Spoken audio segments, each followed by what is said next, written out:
Le duc de Nemours et la princesse de Clèves. Intro. Madame de Lafayette est une écrivaine du XVIIe siècle, appartenant au mouvement du classicisme et au groupe des Précieuses. Son roman La princesse de Clèves a paru anonymement en 1678 à Port-Cal, dans la cour de France, dans les dernières années du règne de Henri II.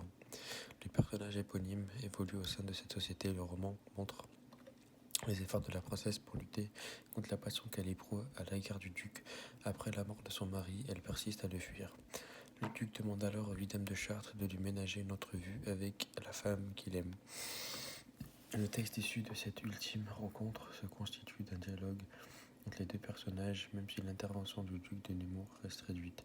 Il faudra montrer comment la princesse argumente pour justifier son renoncement et en quoi cette argumentation permet à l'auteur de formuler une condamnation de la passion amoureuse à travers le personnage.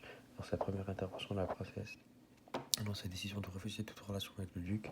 Lucien intervient rapidement pour protester. Le texte termine par une longue prise de parole de la princesse qui poursuit sur son argumentation, reposant notamment sur l'analyse lucide de la passion amoureuse. Mouvement 1.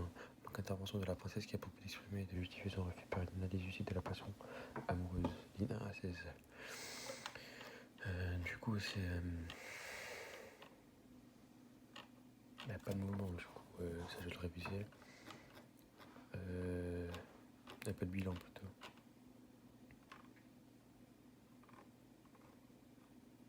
Mouvement 2, intervention du duc de Nemours, L17 à 19. Très réduite, c'est bien la princesse qui domine l'échange. Mouvement 3, longue intervention de la princesse qui poursuit son analyse des passions et confirme son renoncement, 20 à 28. 28.